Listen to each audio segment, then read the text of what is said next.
함께 만드는 언론 미디어 협동조합. 여기는 국민TV. 함께 만드는 언론 미디어 협동조합. 여기는 국민TV.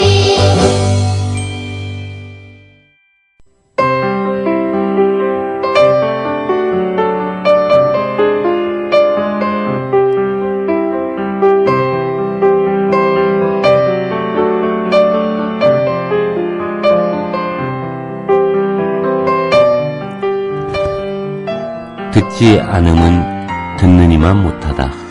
듣는 것은 보는 이만 못하다. 보는 것은 아는 이만 못하다. 아는 것은 행하는 이만 못하다. 학문은 그것을 행하게 되었을 때 그친다.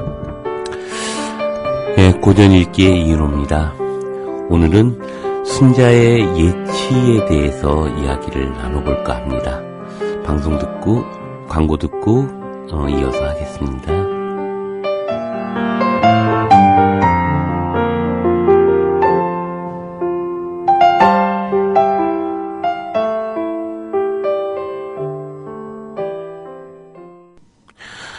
예, 오늘은 순자에 대한 이야기를 해볼까 합니다. 전국시대 이제 말기죠.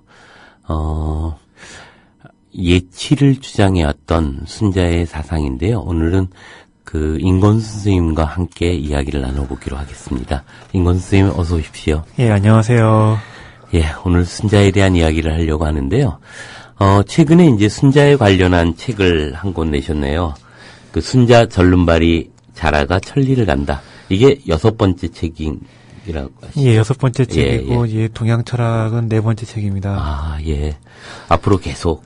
예, 이렇게. 계속, 네, 낼 것이고, 끝까지 가봐야죠. 네. 대단하십니다. 예, 그 책을 가지고 이제 오늘 순자에 대한 이야기들을 쭉 진행해 볼까 하는데요. 먼저, 순자, 그 시대에 대한 이야기와 함께 순자에 대한 소개를 좀 해주시죠. 예, 일단은 순자가 태어난 시대는 전국시대 말이었습니다. 전국시대 말이었고, 예, 이제는 전국시대 끝이 보이는 끝물이었는데, 예, 이제는, 그때는 좀, 예, 통일왕국, 드디어 예, 중원이 좀 통일될 기미가 좀 보였습니다. 그래서 순자 같은 경우는, 예, 통일된 왕국이 어떻게 돌아갔으면 좋겠다. 그런 자신의 청사진을, 예, 공자의 사상 안에다가 담았습니다. 그리고 또 이런 문제도 있었습니다. 공자 사상이 묵가라든가 법가라든가 도가라든가 여러 사상들한테 전방위적으로 압박을 받고 있었는데 공자 사상을 어떻게 또 업그레이드 시켜서 통일 제국, 통일 왕국의 어떤 사상적인 어떤 헤게모니 아니면 오퍼레이팅 시스템으로 작동하게 할까 고민해서 공자 사상을 굉장히 크게 만든 사람이 순자입니다. 예, 아마 순자가 맹자와 비슷한 시기를. 아닙니다. 했죠? 맹자는 이제 전국시대 중기였고, 예. 순자는 전국시대 말이고, 네. 그리고 그의 제자로는 이제 뭐 한비자나 뭐 이런 경우가 한 제자였다는 설이 있죠. 네. 이사나. 네, 한비자하고 이사가 순자의 제자로 알려져 있는데, 한비자는 제가 알기로는 순자의 제자가 아닙니다. 이사만 제자입니다. 이사만. 네. 예. 그러니까 그것도 하나의 설로만. 예, 사마천의 이야기일 뿐입니다. 예. 이제 본격적으로 순자에 대한 이야기로 좀 들어가 볼까 하는데요. 순자의 핵심적인 사상을 좀 요약해서 이야기해 본다면 어떤 것이 있을까요? 순자. 네. 공자 사상 같은 경우는 좀 관념적인 면이 강하고 좀 이상적인 면, 비현실적인 면이 강한데 순자는 굉장히 현실적입니다. 그래서 한 개인이 착해져서 한 개인이 도덕적으로 어떻게 거듭나서 사회가 잘 될 거라고 보지는 않았던 것 같아요. 그래서 순자는 개인의 인격 완성만 이겼던 게 아니라 어떻게 하면 사회가 혼란스럽지 않고 안정되게 돌아가게 할 것인가 거기에 관심을 두었는데 단순히 착해져라 어떻게 그런 얘기만 하는 게 아니라 어떻게 명확하고 공식적이고 어떤 외제적인 규범 예로서 사회를 안정되게 다스려 가보려는 그런 어떤 사회 철학적인 면, 정치적인 면이 굉장히 강합니다. 네. 결국 예치라고 하는 것이 이제 순자의 핵심적인 걸 텐데요. 네. 또 이제 순자를 흔히 얘기할 때 이제 맹자의 성선설과 대비해서 이제 성악설을 얘기하고 있는데 네. 사실은 본성이 악하다는 의미를 갖는 건 아니죠. 예, 그 순자 책에 보면 예. 아직 미자가 굉장히 많이 있습니다. 아직 없다, 아직 배우지 못했다, 예. 아직 어떤 뭐랄까 성숙하지 못했다. 그래서 인간을 악하다 나쁘다로 보는 건 성악설밖에 없고요. 예. 순자 32편 중에 성악편만이 성악을 얘기하고 있고 나머지 부분에서는 어떤 인간의 결핍을 좀 지적하고 있어요. 아직 모른다, 아직 못 배웠다, 아직 성숙치 않았다. 그래서 아직 그런 결핍의 상태를 지적하고 있는데 그러면서 그걸 그치는 게 아니라 배우면 할 수 있다. 열심히 공부하면 얼마든지 훌륭한 사람 될 수 있다. 또 동료와 격려도 굉장히 많이 하는 예. 성악설로 해서 좀 인간을 좀 비관한 사상가다. 그렇게 보는 건 조금 순자로서도 억울한 일이고 순자 사상에서도 좀 사실과 맞지 않는 그냥 그렇게 생각하고 있습니다. 예치의 본질은 뭔가요? 예치가 주는 의미는 어떤 것을 의미하고 있나요? 순자가 말하는 예라는 것은 단순히 그러니까 뭐 예의 범절 같은 어떤 딱딱한 규범 같은 예. 거에 한정되는 건 아닙니다. 의식이라든가 모든 문화생활, 음악까지 포괄하는 것인데, 예. 그러니까 인간을 그러니까 사회생활하는 인간, 군집생활하는 인간이 어떻게 하면 안정되고 서로 사이좋게 살게 해볼까 그런 고민에 대한 답으로 나온 것인데 뭐 돌잔치라든가 기우제 아니 뭐 장례식 이런 것도 인간생활의 성년식 이런 모든 인간생활의 문화 관습 또 다 순자 예에 포괄됩니다. 그래서 단순히 딱딱한 어떤 규범 예절로서의 순자 예치를 생각하면 좀 맞지가 너무 좀 순자 예를 좁게 보는 것입니다. 예. 그 음악에 대한 악에 대한 의미도 되게 중요하게 강조하죠. 예. 그 의미는 그런데 공자에 있어서의 악의 의미하고 네. 뭔가 다른가요? 아니면은 공자의 악 같은 경우하고 크게 다른 것 같지는 않은데, 예. 어쨌든 사람끼리 모여 살았으면 어느 정도 감정을 해소를 해줘야 되고, 또 음악을 통해 하나 되면서 서로가 또 결속할 수 있고, 동시에 또 같이 또 스트레스도 풀면서 하나 되는 감정 느낄 수 있고, 그런 게 있어야 인간들끼리 모여서 조화롭게 균형 있게 살 수 있지 않을까. 순자는 고민했는데, 예, 그래서 순자는 음악도 순자 예에 포괄됩니다. 그러니까 그런 점에서 보면 이제 그 공제가 논어에서 얘기하는 네. 악에서 완성된다는 의미와 예. 뭐 일맥상통하는 거겠네요. 예. 그러니까 예를 들면 예라고 하는 것은 다름을 의미하는 것이고 네. 악이라고 하는 것은 같음을 의미하는 것이다. 뭐 이런 예. 의미가 있을 텐데요. 그런 점에서 보면 순자 역시도 결국 예와 악의 문제들을 결국 네. 예의 문제에 이제 포섭해서 이야기하고 있지 않을까 네. 이런 생각도 듭니다. 그 순자는 그런 점에서 이제 맹자하고의 어떤 대립각을 세우고 있다는 생각이 듭니다. 예. 저번 시간에 저희가 이제 육아의 전쟁사 이 얘기를 하면서 그 주의가 그 도가나 불가하고의 그 논쟁을 통해서 어떻게 자기를 세웠는가 이런 얘기를 했는데 그런 점에서 보면 순자는 사실 맹자의 그 것을 반박해 들어가면서 자기의 체계를 좀 만들어내지 않았을까 이런 생각이 드는데요. 맹자가 뭐랄까요, 육아의 투쟁사 중요한 얘기 해주셨는데 육아 사상이라는 게 굉장히 그러니까 다른 사상들과 싸우면서 자기 외형과 꼴 그리고 이론적인 엄밀성, 정합성을 만들어 나갔습니다. 근데 맹자도 묵자, 양주랑 치열하게 싸우는데 예. 순자도 마찬가지입니다. 그래서 오히려 순자가 맹자보다 더 전방위적으로 투쟁을 많이 했습니다. 그래서 맹자는 양주, 묵적하고만 싸웠는데 순자는 맹자 사상도 극복하려고 했지만 법과 도가 묵자에서 전방위적으로 좀 이론적으로 좀 많이 좀 치열하게 싸웠는데 둘이 좀 다른 게 뭐가 있냐면 맹자는 좀 이 저열한 인신공격도 좀 하고 좀 이렇게 원리주의적인 측면을 많이 보였는데 순자는 단순히 다른 사상가들을 욕하는 게 아니라 요건 최대한 좀 자제하고 맞는 건 또 맞다고 지적해주고 틀린 건 틀렸다고 하면서 어떤 창조적으로 수용하고 그러면서 예 그런 장점 같은 걸 많이 수용하면서 육아 사상을 좀 굉장히 내실 있게 또 어떤 크게 만들어가지 않았나 싶습니다. 예를 들면 어떤 게 있을까요? 특히 그 맹자하고의 어떤 대립각의 네. 요소에는 맹자는 일단 성선으로 유명한데 예. 어떤 인간이 개인 내적인 선의지만 가지고 좀 착한 사람 될 수 있다 얘기를 했던 것 같은데 순자는 그걸 좀 많이 좀 부정했습니다. 내적 선의지 가지고는 안 되고 어디까지나 공식적인 그리고 명확히 드러나는 인정되는 사회 규범을 배워야만 그리고 예. 그래야 좋은 사람이 될 수 있고 그런 인간들이 많아져야 사회가 성숙해질 수 있다고 봤는데 맹자는 개인적인 내적 선의지, 순자는 공식적인 규범. 맹자가 한 말이 있습니다. 학문의 길은 다른 게 아니고 잃어버린 마음을 찾는 것이다. 구방신을 그렇죠. 했는데 예.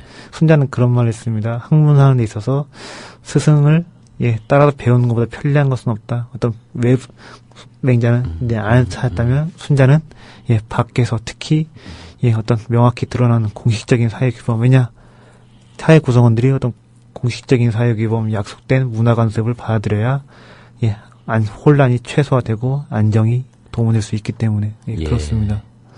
그런 점에서 보면 이제 순자가 여러 가지 이제 전망의적인 대립각을 세우기도 했지만 또 그것들을 일정하게 수용하기도 하지 않습니까? 네.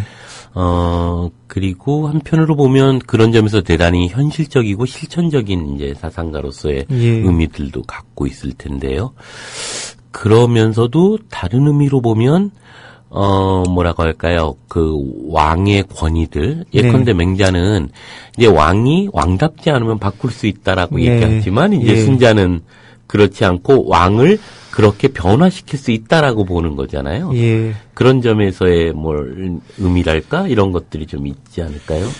맹자가 순자 동시에 육아를 묶이고 또 장자하고 거기 노자가 도가를 묶이는데 오히려 문제의식으로 보면 장자하고 맹자하고 비슷하고 순자하고 노자하고 좀 비슷한 면들이 많습니다. 장자하고 맹자는 지식인의 자존심, 갈수록 커져가는 왕권, 갈수록 공고해져가는 국가 권력에서 어떻게 지식인이 자기 자존심을 지키고 자기 자유를 도모할 수 있을 것인가 거기에 좀 초점을 두었다면 순자하고 노자는 사상적 수요자를 철저하게 왕으로 설정했습니다. 그래서 어떻게든 간에 왕이 내 사상을 받아들이게 왕의 가려운 곳을 긁어줄 수 있게 특히 순자는 통일 왕국의 군주가 어떻게든 간에 내 의견을 받아들이게 왜냐 그렇게 해야 공자 사상이 커다란 위기에 봉착한 공자 사상이 맥을 이어갈 수 있기 때문에 그 절박한 문제식 때문에 왕의 입장에서 서서 더 좀 이야기를 풀지 않았나 싶습니다.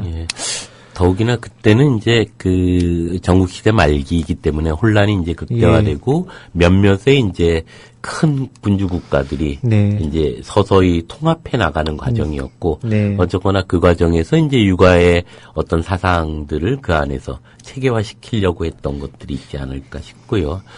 그런 점에서 보면 이제 순자는 제나라 사람이죠. 순자는 북방 원래는 뭐 조나라 사람. 북방 조나라라는 게 중요한데요.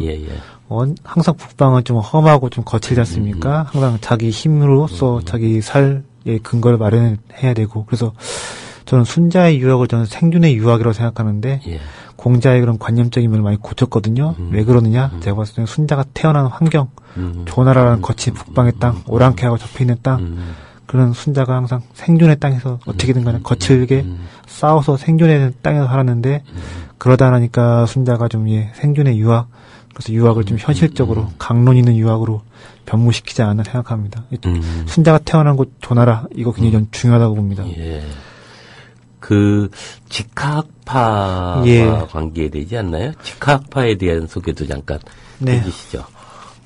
제 나라 그 왕실에서 돈을 출자해서 국립 왕실 학술 연구 기관을 만들었는데 천하의 모든 학자들을 초빙해서 거기서 경제적인 어려움 없이 연구와 강학, 제자 육성과 양성에만 몰두할 수 있게 어떤 환경을 만들어줬습니다.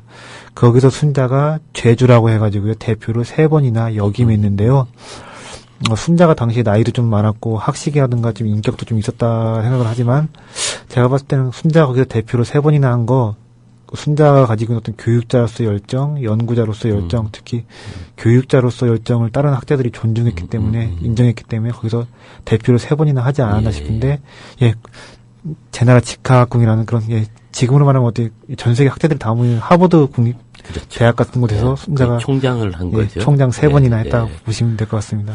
그렇기 때문에 이제 말기에 있었던 많은 사상가들이 네. 순자의 영향을 받았고 또 순자의 체계들을 보다 이제 발전시키는 예를 들면 법가사상도 큰 틀에서 보면 네. 결국 순자의 어떤 체계 속에 놓여 있는 것은 아닌가.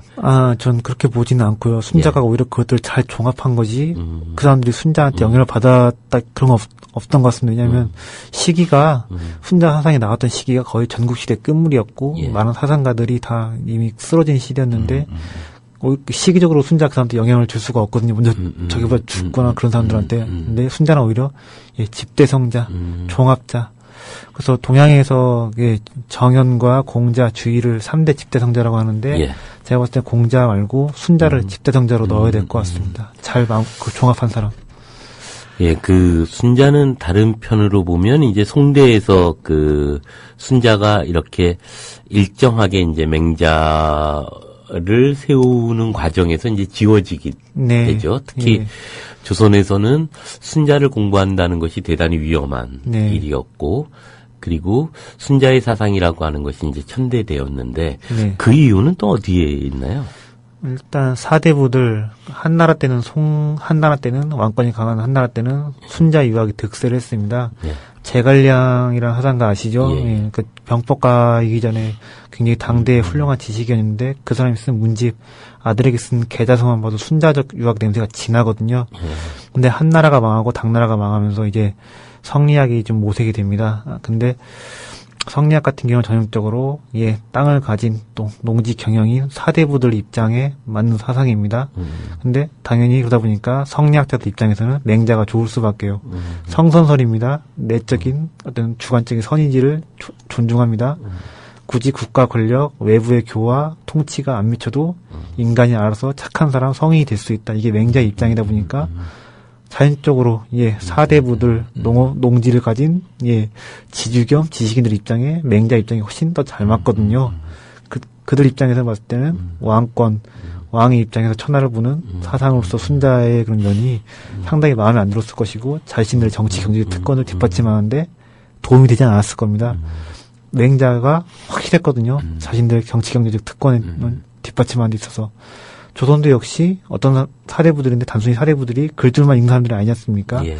다 땅을 가진 사람들이고 토지, 농지 경영인들인데 그 사람들 입장에는 맹자가 맞았기 때문에 순자가 좀 천대 좀 위험한 사상으로 낙인 찍히지 않았나 싶습니다. 결국 이제 성선설에 대한 대비로서의 그런 이제 성악설로서의 순자들이 이제 제거됐던 거고, 어떤 면에서 보면 이제 성리학의 뿌리라고 하는 건 결국 맹자를 규정하는 거였을 것이고, 사단의 문제들을 어떻게 볼 것인가 하는 문제에서 본성적으로 이미 내재되어 있는 어떤 선함에 대한 문제들이 중심으로 이제 그 유학이 자기 체계를 가져왔기 때문에 그런 점에서 교화를 통하여 선한 의지를 만들어낸다라는 순자는 이제 배격됐던 것이 아닌가.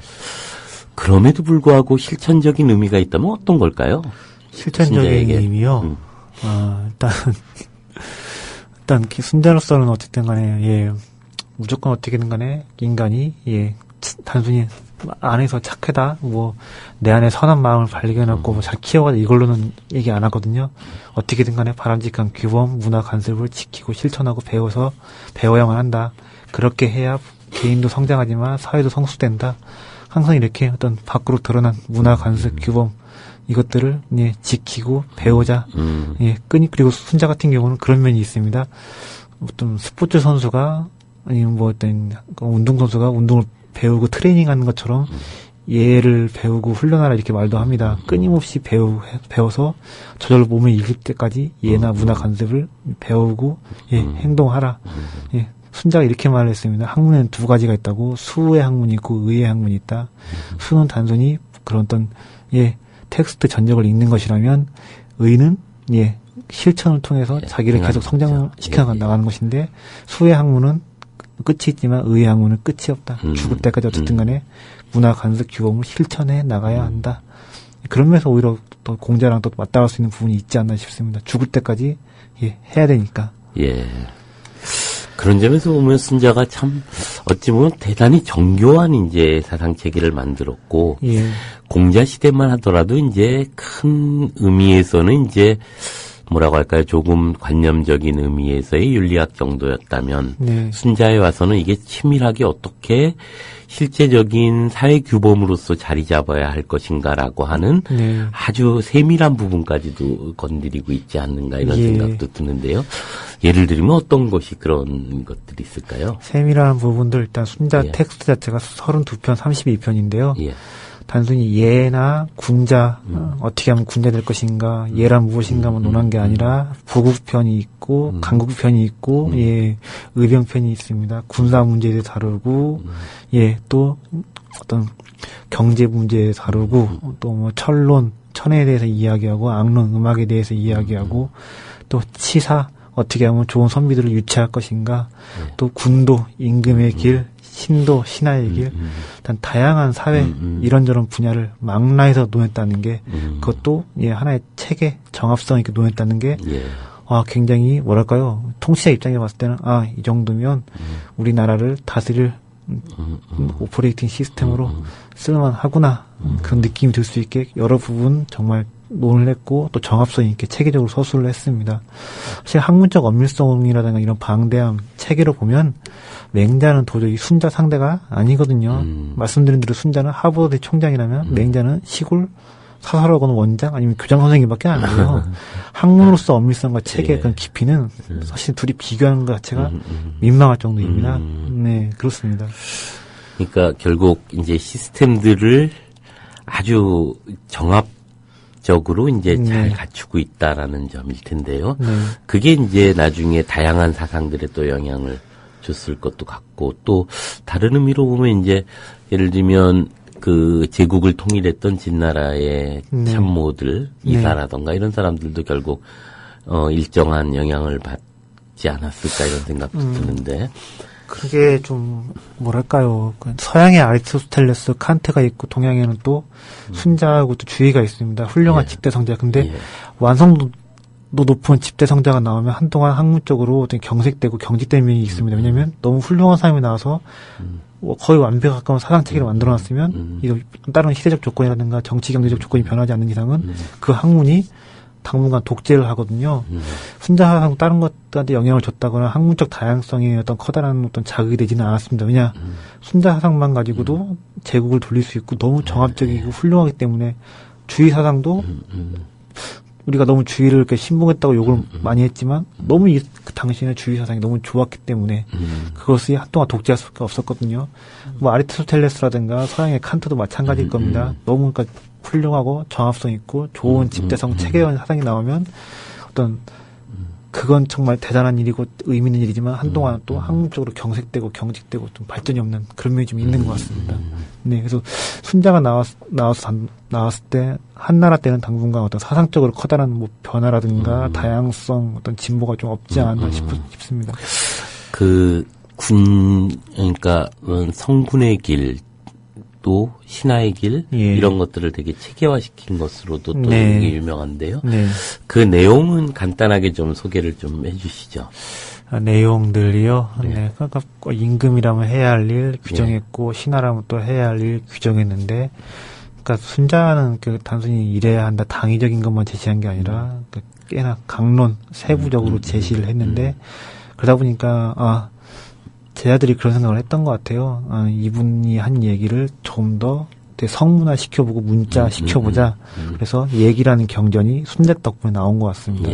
순자가 여러 분야에 대해서 이래야 된다 저래야 된다 굉장히 깨알같이 자세하게 구체적으로 서술을 했는데 더 확실하게 만들어보자. 그래서 성문화 시켜놓은 어떤 규범집, 문화 간습집 얘기가 만들어지게 된 것이고 얘기가 어떻게 보면 신의 혁명으로 청이 망할 때까지 또 우리 또 을사능력으로 조선이 망할 때까지 종아시아 사회를 이끌어가는 커다란 하나의 어떤 그런 우산 내지 어떤 틀이 아니었나 싶습니다. 또 더 순자가 커다란 지분이 있는 것이죠 거기. 그렇죠. 근데 그런 것들은 어떤가요? 예를 들면 한비자가 이제 나중에 그 진제국에 상당히 많은 영향을 줬다고 생각하는데요. 거기에 이제 그 군왕의 도리랄까, 예. 뭐 또, 신하가 지켜야 될 것이랄까, 예. 또는 유세를 한다는 것, 네. 그런 예. 세남편, 세남편, 예, 예. 이런 것에서 이제 이야기하는, 이런 것과 비교를 해보면 어떻습니까? 기본적으로 순자를 법가랑 엮기가 좀 뭐한 게 일단 예. 순자는 교화부터 우선하자. 어떻게 된 건 최대한 알아듣게 타일러 보자. 그러다가 안 되면 나중에 힘으로 다스리자 얘기를 하는데 한비자든 이사나 상한 같은 법가들은 교화부터 절대 얘기를 안 하거든요. 특히 예, 한비자 같은 경우는 신하들을 찍소리 못하게 눌러놔야 한다고 주장하는데 예, 그 순자 같은 경우는 군주의 입장에 가까이 서 있긴 하지만 재상 중심의 정치 어떻게든 간에 예, 똑똑한 신하들이 예, 많이 나서서 정치를 이끌어가야 한다는 그런 입장도 가지고 있었기 때문에 예. 법가랑 좀 엮이는 좀 예, 이제 그런 것 같아요. 맹자만큼 그런 지식인 중심의 세상을 말하지는 않았지만 역시 그도 공자의 사상의 계승자다 보니까 어떤 군주에 대한 비판자로서 의식, 견제자로서 의식이 없지는 않았거든요. 근데 예. 한비자 같은 경우는 예, 완전히 왕에 붙어 있어서 예, 밑에 신하들이 딴 생각 못하게 찍어 눌러야 된다. 예, 그런 생각이 강했는데 그건 예, 순자는 그런 예, 것들이 그런 것들이 보이진 않는다. 네, 일단은 근데 어떤 면에서 보면 이제 그 한비자도 예를 들면 상황의 법이라던가 네. 그런 문제들을 같이 다루고 있고 네. 예컨대 그 노자를 활용함 네. 혹은 노자를 해석하는 네. 그 편에서 보면 이제 노자의 문제를 예. 기준으로 해서 어떻게 그 법적 체계들을 만들고 그를 통해서 어떻게 그 건술법이라고 할까요? 네. 이런 것들을 어떻게 체계화할 것인가 예. 이런 것들을 하는 어찌 보면 이제 관계학 같은 것들 그 안에 가지고 있을 텐데요. 그런 법적 체계라고 할까 이런 것들의 시스템과 네. 순자가 갖고 있었던 시스템, 순자가 이야기하는 군왕의 도라고 할까요? 이런 예. 것들의 시스템과의 차이들은 좀 있지 않을까요? 기본적으로 거기 한비자에 이런 말이 있습니다. 군주와 신하 하루에 100번 싸운다. 네. 같이 군신 공치에 더불어서 조화가 되어서 국정을 이끌어가야 한다. 이런 생각이 한비자한테는 강하지가 않았던 없죠. 거고. 예. 예. 그리고 한비자가 항상 직업도로 하는 게 그거거든요. 신하들한테 틈을 줘서 죽은 군주 이야기, 망한 군주 이야기를 끊임없이 하면서 군주한테 경고를 줍니다. 절대로 틈을 보이지 마라. 어떻게 자기 생각 드러내지 마라. 그러는데 네. 한비자가 말하는 어떤, 예, 왕이 새를 가지고 신하들을 꼼짝 못하게 눌러서 국정을 끌고 가야 한다는 주장과, 순자가 말하는, 예, 군과 신이 같이 국정을 이끌어 가야 한다. 비록 군주를, 공자나 맹자보다 좀, 예, 비중 있게 다루긴 했지만, 그래도 현명한 신하를 써야 된다. 그런 생각을 했었는데, 저는, 한비자 같은 경우는 저는 오히려 노자 말씀하셨는데, 손자 영향을 많이 받았거든요. 한비자 사상의 스승은 손자하고 노자지, 순자는 안 맞는 것 같습니다. 예. 그러니까 예를 들면 한비자는 뭐 법은 숨겨져 있어야 되고 술은 드러나야 된다 뭐 이런 얘기를 예, 법은 하잖아요. 예, 드러나 있고 술은 술은 예. 감춰져야 한다 네.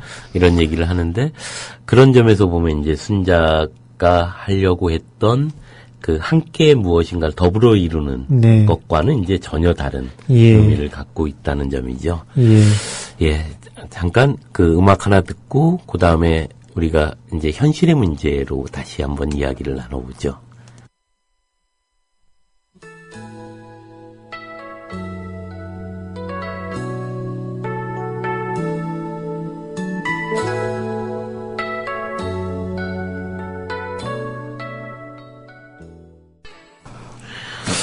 예, 선생님, 이제 책으로 좀 들어갈 텐데요. 책으로 들어가기 전에, 가만히 보니까는 그 전에 이제, 오기를 최근에 쓰셨고, 그 전에 또 묵자를 쓰셨고, 요번에 순자를 썼네요. 그래 보면은 계속 뭐라고 할까요? 비주류 사상가라고 할까요? 예. 주변 사상가라고 할까요? 네. 이런 것들을 계속 언급하면서 쓰고 계시는데, 예. 거기에 무슨 딱히 어떤 의미가 있나요?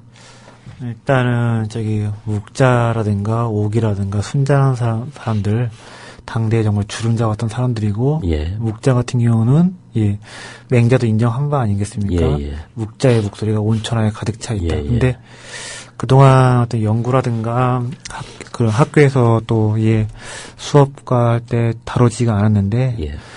그들을 일단 조명하면서 우리가 제자백과 하상사들을 있는 그대로 볼 수 있다, 봐야 한다, 조명해보자 그런 의미가 있을 것 같고 또 어떻게든 간에 좀 보편적으로 어떤 보편적인 가치를 남긴 사상가라면 아무리 역사에서 외면하고 왜곡하고 버렸을지라도 우리가 다시 한번 조명해 보는 게 좋을 것 같지 않을까. 또 그런 것 같아요. 어떤 비주류 화상가지만 이렇게 조명해 보면 또 사람들한테 좀 용기를 줄 수 있지 않을까. 내가 정말로 옳은 길을 가고 옳은 신념을 추구하면 당대에 내가 아무리 불우해도 언젠가는 알아봐줄 사람이 나오지 않을까. 네, 그래서 묵자, 오기, 또 지금 순자 냈고 머지않아 또 안자가 나옵니다. 그리고 마지막으로 한비자가 나올 것 같은데 역사가 외면한 인물들 시리즈에서 비주류 사상가 시리즈가 계속해서 이렇게 하나의 흐름으로 나올 것 같습니다. 네. 사회혁명 역시도 변두리에서 시작하는 건가요? 네, 어떤 게 손해받은 사상가들을 가지고서 뭔가 좀 더 우리 현실을 더 어떤 새로운 시각에서 볼 수 있지 않을까 그런 자극도 오지 않을까 생각하고 있는데 이제는 좀 그런 것 같아요.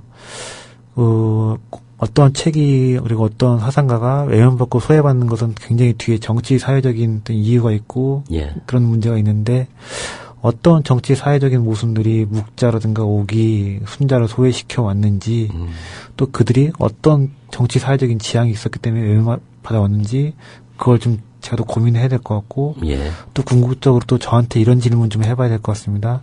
너는 과연 어떤 정치 사회적인 이상을 지향하고 있느냐. 또 이런 책을 쓰면서 제가 또 간간히 그 안에 피력은 하고 있거든요. 나는 묵자 이런 면이 좋다. 나는 순자의 이런 면이 좋다. 나는 오기의 이런 면이 필요하지 않을까 싶은데 이따도 좀, 그거 좀 질문 좀 해주셨으면 좋겠습니다. 순자가 지금 한국 사회에 오면 무슨 얘기를 할 것인지, 순자가 지금, 그렇죠. 순자의 사상이. 진짜 중요한. 네. 순자 사상이 지금 가질 수 있는 의미, 이런 것들이요. 네. 그 책을 보면 아주 재밌게 구성이 되어 있는데, 문답식 구성이죠. 네. 특별히 문답식으로 잡은 이유가 있나요? 제가 첫 번째 책 묵자 같은 경우는 강의식이었고요. 형식이 강의식이었고 두 번째 오기 같은 경우는 어떤 소설 스토리텔링 구조를 빌려서 좀 이야기를 했습니다. 이게 왜 그러냐면 한국에서 좀 지식인들 먹물들이 책을 쓸 때 포맷이 기본적으로 다 대부분 다 논문식 글쓰기입니다. 그러다 보니까 형식이 굉장히 단조롭습니다. 근데 어떤 문제가 있냐면 저는 이런 문제의식이 있습니다. 동아시아적 글쓰기 회복, 동아시아적 글쓰기 전통의 회복 문제가 있다고 저는 그런 생각이 있는데 무슨 말이냐 하면요. 옛날에는 무슨 논어징, 맹자, 요의, 무슨 요해, 집회, 문답집, 무슨 책, 잡설해서 오히려 전근대 시대, 전통 시대, 동아시아 지식인들의 문제를 보면 지금 지식인들의 책보다 훨씬 형식에서 훨씬 더 다양하고 다채롭거든요. 또 형식이 다채롭다 보니까 또 어떻게 보면 또 우리 생각과는 다르게 다양하게 사상들을 전개할 수도 있었는데 저는 좀 논문식 글쓰기에 대한 집착에서 벗어나야 한다고 보고 있습니다. 그래서 어떻게든 간에 우리가 대중화해야 되는. 네, 대중화도 있지만 또 어떻게든 간에 우리가 동아시아인이지 않습니까? 그러면 동아시아 전통 중에서 버릴 건 버려야 되지만 살려내야 할 것은 살려야 한다고 보는데 내가 동아시아 지식인이고 동아시아의 어떤 사상가라면 사상을 하는 사람, 공부를 하는 사람이라면 동아시아 전통 어떤 동아시아 지식인들 중에 좋은 전통은 살려내고 계승해야 되지 않을까 하는 당이 문제의식을 가지고 있는데 그래서 이렇게 형식을 좀 문답식으로 좀 해봤고 다음에 안자 같은 경우도 좀 형식을 바꿔볼 생각이고 한비자 같은 경우는 편지 형식으로 써볼 생각인데 전통시대 지식인들이 편지 주고받은 거 책으로 만들어지고 하지 않았습니까? 그래서 앞으로 좀 계속 형식과 틀을 바꿔가는 글쓰기 좀 해보려고. 재밌네요.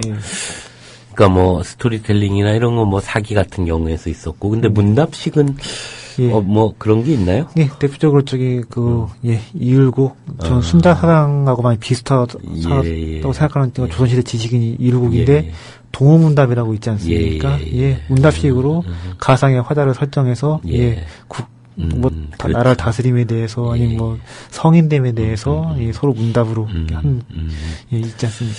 그러지 않아도 그 책 안에 이제 이율곡이 예. 많이 등장하는데 예. 그것의 어떤 관계성이라고 할까요? 뭐 이런 것들은 어떤 의미에서 예, 재밌고 좀 아이러니한 게 예. 조선시대 사대부들이 순자를 굉장히 좀 싫어했고 꺼렸고 외면했지만 재밌게도 참 뭐랄까요 순자적인 냄새가 많이 나요. 무슨 말이냐? 조선이란 나라가 성리학의 나라라고 하는데 그건 어디까지나 동인 쪽의 이야기일 뿐이지 조선시대를 끌고 간 주류인 서인과 노론은 성리학이 아니라 순자적 신유학을 예. 고집했습니다. 사실 그 신유학이라는 게 세 개의 갈래가 있거든요. 기존에는 성리학과 양명학이 있었고 둘이 양자 대결 구도로 동아시아 하상사가 흘러왔다 얘기했는데 그렇지가 않습니다. 세 개의 기둥이 있습니다. 순자적 신유학 그리고 양명학 그리고 성리학이 있습니다. 순자적 신유학은 중국에서 저기 호갱 뭐 나중에 나움순 왕부지로 가고 주위도 젊은 시절 한때 거기에 경도되기도 했었어요. 예. 근데 그 사상이 중국에서는 비주류였지만 한국에서는 굉장히 주류였습니다. 왜냐 이율곡 서인 쪽의 유학이 순자적 신유학이기 때문에 순자하면 예하고 규범이지요. 그러다 보니까 예성 논쟁에서 굉장히 지리한 예에 관련해서 지리한 논쟁도 일어나고 그랬는데 왜 그러느냐? 그리고 굉장히 왜 이렇게 규범에 집착했고 관습 하나하나의 디테일에 집착했느냐? 그것은 조선이 성리학의 나라라기보다는 순자적 신유학의 나라였기 때문에 그래서 이 책에서 제가 이율곡의 철학이 어떻게 순자하고 비슷하고 어떤 내적 구조 메커니즘도 비슷한지 세세하게 다루고 있는데 그런 겁니다. 단순히 제가 순자 얘기나 하는 걸 그치는 게 아니라 순자를 통해서 이율곡을 이해해보고 조선시대 사상사를 이해해보고 또 조선시대 사상이라는 게 또 완전히 끝난 게 아니라 지금도 어느 정도 영향을 주고 있거든요. 한국 사회에. 예. 그래서 순자를 통해서 우리 역사 그리고 우리 문화 지적 전통 우리의 모습에 대해서 더 좀 볼 수 있게 항상 공부하는 게 그렇지 않습니까? 단순히 외적 대상에 대한 공부 탐구로 그치는 게 아니라 나와 우리에 대한 이해 그리고 나와 우리를 보는 지평을 넓혀가는 게 공부일 것인데 이 책을 통해서 순자만 이해하는 게 아니라 조선시대 사상사 예. 우리 지적 전통에 대해서도 좀 색깔에 대해서도 좀 볼 수 있다고 저는 감히 자부해 봅니다.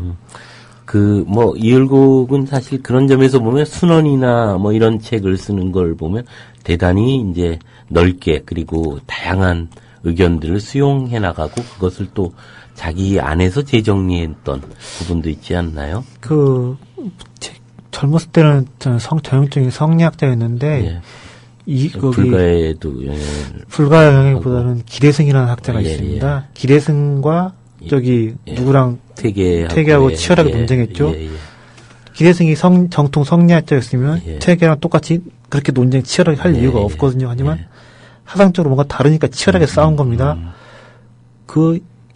이율곡이 기대승 영향을 받아서 기대승 사상을 영향을 받아서 기대승 사상을 중심으로 성리학을 하다 보니까 완전히 성리학의 핵심 명리를 무너뜨려버리고 순자적 신유학으로 가게 되었는데 저는 좀 그 얘기도 좀 하고 싶어요. 잊혀진 조선 철학사의 천재 기대승이 연결고리가 되어서 순자적 신유학이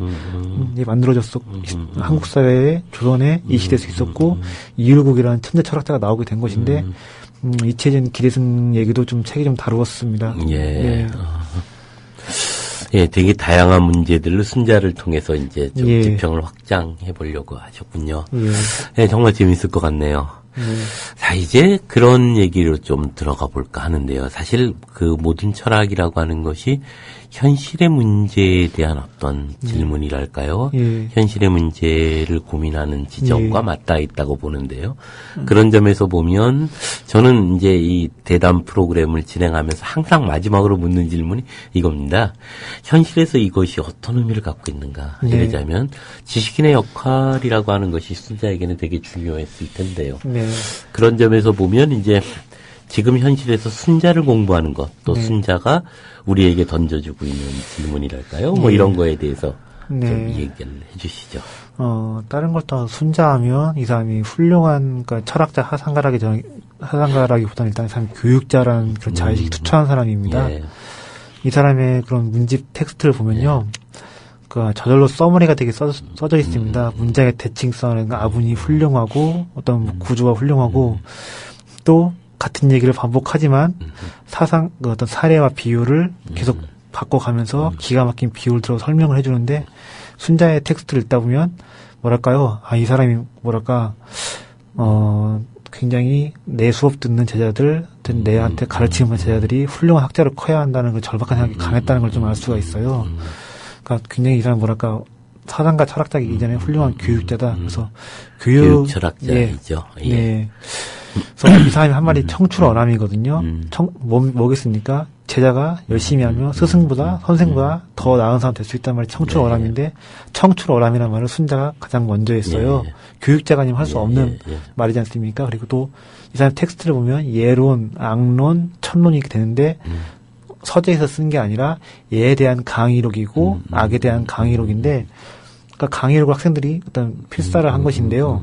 보면 뭐랄까 즉흥적으로 썰을 푸는 게 아니라 사전에 이미 치밀하게 그렇죠. 내가 준비를 해서 이렇게 어떻게 완성도 높은 수업 어떻게든 학업 성취도 수업 성취도 높여야겠다는 그런 생각이 강했던 것 같습니다.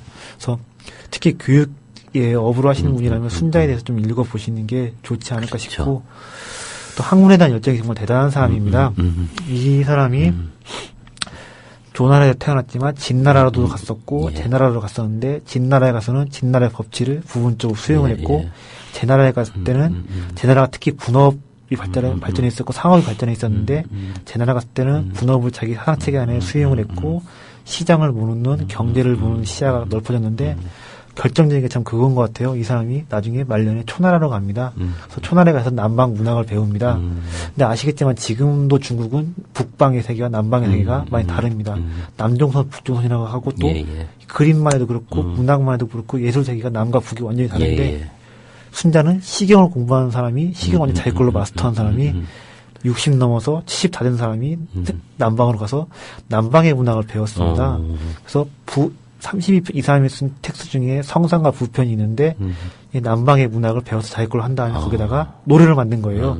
사람들이 노래를 따라 부르면서 유가적 사상을 배울 수 있게 성상과 부라는 시를 만들어냈는데 이것이 나중에 한나라 때 하나의 장르, 강창 문학이나 하나의 장르 문학이 되어갑니다. 그러니까 죽을 때까지 이 사람은 끊임없이 배우고 뭔가 써내고 이렇게 죽을 때까지 정말 공부한 사람, 학문이라는 게 죽을 때까지 정말 하는 것이구나. 그것을 몸소 보여주는 사람, 공부한 사람이라면 또 앞서 말씀드린 것처럼 교육자라면 또 이번에 말씀드린 것처럼 공부한 사람이면 순자를 보고 배워야 하지 않을까 생각하는데 그런 것도 좀 아쉬운 게 좀 있어요. 순자 사상을 보면 이런 게 좀 있습니다.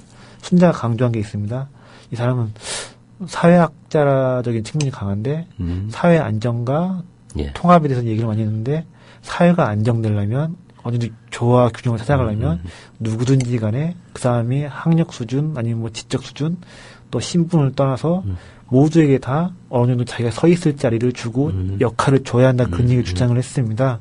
근데 지금 우리 한국 사회는 아시겠지만 굉장히 많은 사람들이 시업에 문제가 있고 또 자기 자리가 역할이 없죠. 그래서 단순히 이건 경제적인 문제를 떠나서 내가 사회에서 무슨 역할을 하고 있구나 그걸 느끼면서 자존감을 찾아갈 수 있는 게 너무 좀 없어져 가는데 순자가 오면 우리 한국 사회에 왜 이렇게 설 자리가 없는 사람이 많이 있느냐 이런 걸 좀 개탄했을 것 같고 또 순자는 역시 말씀드린 학문입니다. 근데 첫 편이 관학편입니다. 그렇죠. 거기서 어떻게 학문할 것이며 어떤 자세로 공부를 해야 될 것이며 어떤 신심을 가지고 우리가 학문을 대할 것인지 굉장히 얘기를 많이 해주고 있는데 그런 것 같아요. 동아시아 사회는 역시 학문인 것 같거든요. 동아시아의 사회의 문명의 기초 사회계야 그리고 천부인권 그리고 신화폐 심판 아니거든요. 중국도 이북도 일본도 그리고 우리나라도 마찬가지인데 대만도 마찬가지고 싱가포르도 마찬가지일 겁니다. 홍콩까지요. 뭐냐? 내가 공부를 해야 한다. 내가 또 공부를 하면서 공부를 통해서 더 나은 삶을 살 수 있다. 이런 믿음이 동아시아 사회의 문명을 지탱하는 기초였고 순자가 강조하는 바였는데 지금 우리 한국 사회에서는 지금 어떤 게 있습니까? 제가 뭐 지방에 그 고등학교 강의를 갔을 때 학생들이 뭐 이런 얘기를 하더라고요. 우리가 아무리 열심히 공부해도 사회에서 우리한테 양질의 일자리 기회 안 주는 거 아니냐고 그런 말 하는데 내가 더 이상 공부 아무리 열심히 해도 더 나은 삶을 살 수 있다는 그런 어떤 낙관, 희망이 사라져간다. 이것은 굉장히 단순히 요새 학생들 취직이 어렵다, 경제적으로 어렵다 할 문제가 아니라 한국 사회 문명, 동아시아 문명의 기초가 근본부터 허물어지는 문제가 아니지. 그래서 순자가 오면 학생들이 공부에 갈 데가 없다.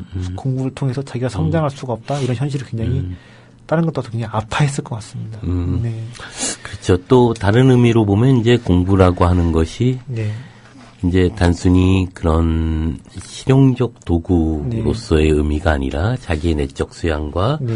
보다 이제 선한 의지를 스스로 교화하는 것에 네. 있을 텐데 그런 점에서 보면 현실에 이제 그 공부라고 하는 건 어떤 기능적 의미들을 더 많이 갖고 있으니까 그런 점에서도 이제 순자는 네. 대단히 좀 괴로워하지 않았을까 이런 네. 생각도 듭니다.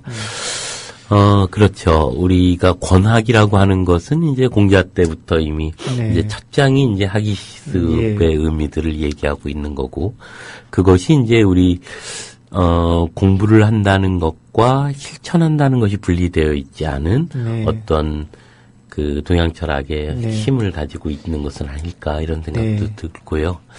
그런 점에서 보면 순자가 적어도 우리 시대에 지식인의 역할이 무엇일까를 고민했다는 생각이 듭니다. 결국 지식인이라고 하는 건 끊임없이 자기 삶에 스스로를 성찰하고 네. 이 성찰의 과정들을 이제 실천을 통해서 변화시키려고 노력하는 것. 네. 그리고 그것을 통해서 끊임없는 교육적 어떤 지표들을 만들어내고 예. 이걸 통해서 사회적 안정과 조화를 네. 만들기 위한 예. 어떤 노력들을 하는 것일 텐데요. 그런 점에서 보면 이제 지금 우리가 지식인으로서의 역할을 제대로 하고 있는가 이런 것들을 돌아볼 필요도 또한 네. 있지 않을까 이런 생각도 예. 듭니다. 그렇죠. 그게 이제 우리가 순자가 지금 오늘날 우리가 순자를 공부해야 되는 의미이기도 할 것 같은데요. 예. 다음 책은 아까 말씀하셨듯이 손자와 한비자로 또 이어질 생각이신가요? 일단 어떠세요? 다음 귀주를 책. 하단가로서 시리즈는 다음에 안자라고 안자를 나올 것 예, 같고요. 다른 출판사에서 지금 병법서로서 손자하고 저기 손자. 노자가 나오는데 손자 같은 경우는 좀 병법서라는 이름으로 나올 것 같긴 하지만 병법 하상가가 아니라 철학자로서는 다르고 있고 노자는 기존의 인식과는 다르게 병법서로서 좀 제왕학서로서 좀 한번 뒤집어보고 즐기려고 하는데요. 기존의 인식과는 다르지만 그게 어떻게 보면 중국 본토라든가 세계에서는 그렇게 좀 보이는데 저는 어디까지나 단지 다르게만 노자를 조명하는 게 아니라 노자의 목소리로 노자야말로 정말 제왕하게 이제 핵심이죠. 네. 또 그런 점에서 보면 이제 오자와 손자의 차이도 있을 텐데요. 네.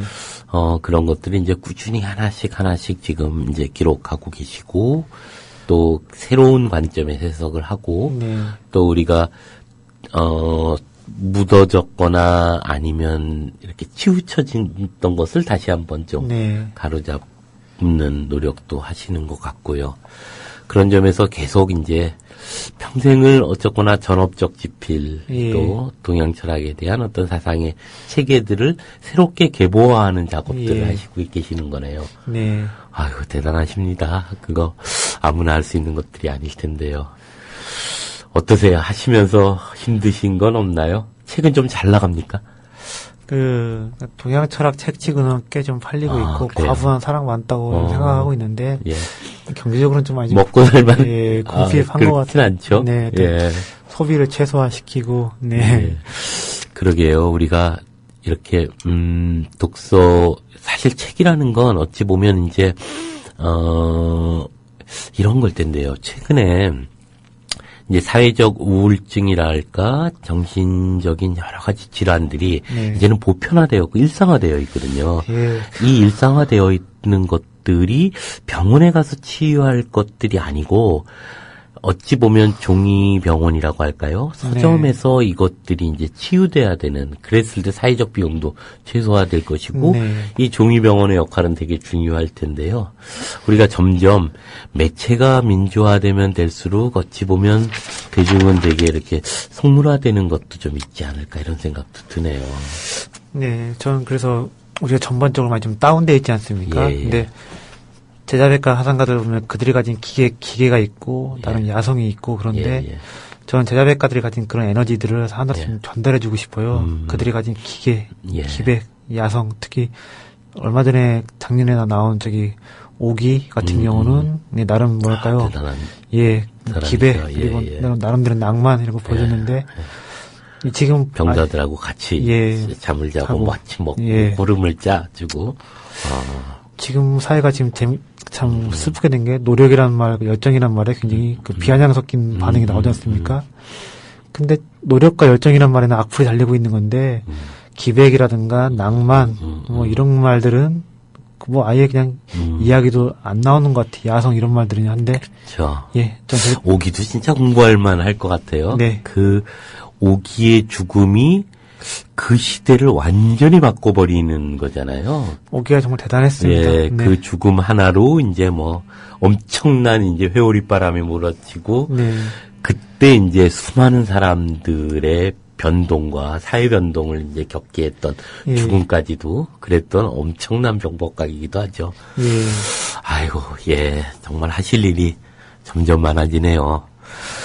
하여튼 앞으로도 계속 좀 분투해 주시고요. 네. 또 종이역국 혹은 종이병원의 역할들이 스승 같은 분들 한 분 한 분의 노력에 의해서 만들어지는 거 아닌가 이런 생각이 듭니다. 오늘은 이제 순자의 사상이 어떤 의미를 갖는가에 대해서 하나씩 짚어봤습니다. 어쨌거나 1시간 안에 우리가 무엇인가를 다 다룬다는 건 쉽지 않습니다. 도리어 이 과정을 통해서 이것을 듣고 계신 청취자분들이 책을 접할 수 있다면 네. 저희는 이 방송의 가장 중요한 역할이 아닐까 이런 생각도 듭니다. 예, 오늘 나와주셔서 고맙습니다. 예, 감사합니다. 예, 다음 주에 다시 뵙겠습니다.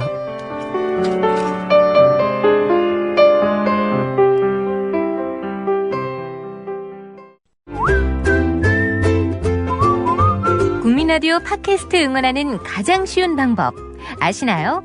다운로드하기, 별점 주기, 댓글 달기, 구독하기. 국민라디오 팟캐스트 널리 알리는 가장 쉬운 방법. 다운로드하기, 별점 주기, 댓글 달기, 구독하기. 기억하세요. 다운로드하기, 별점 주기, 댓글 달기, 구독하기.